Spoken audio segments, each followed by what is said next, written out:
અમરેલી, સાવરકુંડલા, જાફરાબાદ, લાઠી, રાજુલા અને બાબરામાં વરસાદી ઝાપટા વરસ્યા. અષાઢી બીજના દિવસે મેઘરાજાએ મુહૂર્ત સાચવ્યું હતું. જી હા, અમરેલી જિલ્લાના વાતાવરણમાં પલટો આવ્યો હતો. સવારથી ભારે બફારા બાદ વરસાદનું આગમન થયું હતું. અમરેલી શહેરમાં ધોધમાર વરસાદ ખાબક્યો હતો તો સાવરકુંડલા શહેરમાં ધોધમાર વરસાદી ઝાપટું વરસ્યું હતું. વરસતા વરસાદ રસ્તાઓ પર વરસાદી પાણી વહેતા થયા હતા. વરસતા વરસાદ લોકોને ગરમીથી રાહત મળી છે.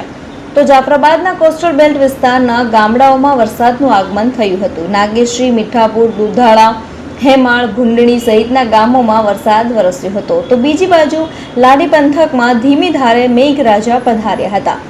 લાડીના આંબરડી સહિતના ગ્રામ્ય વિસ્તારોમાં વરસાદ પડ્યો હતો. લાઠી ચાવંડ હાઈવે પર પણ વરસાદ વરસ્યો હતો. વરસાદના આગમનથી ધરતીપુત્રોમાં ખુશી છવાઈ હતી. રાજુલાના ગ્રામીણ વિસ્તારોમાં ધોધમાર વરસાદ વરસ્યો હતો. રાજુલાના ડુંગર, કુંભારિયા, દેવકા, મજાદર, વિક્ટર સહિતના ગામોમાં વરસાદ વરસ્યો હતો. બાબરા પંથકમાં પણ વરસાદ પડ્યો હતો. બાબરાના ગ્રામ્ય ગામડાઓમાં વરસાદથી ખેડૂતોને હાશકારો અનુભવાયો હતો. અષાઢી બીજના દિવસે જિલ્લાના અનેક ગામોમાં વરસાદી ઝાપટા વરસ્યા હતા.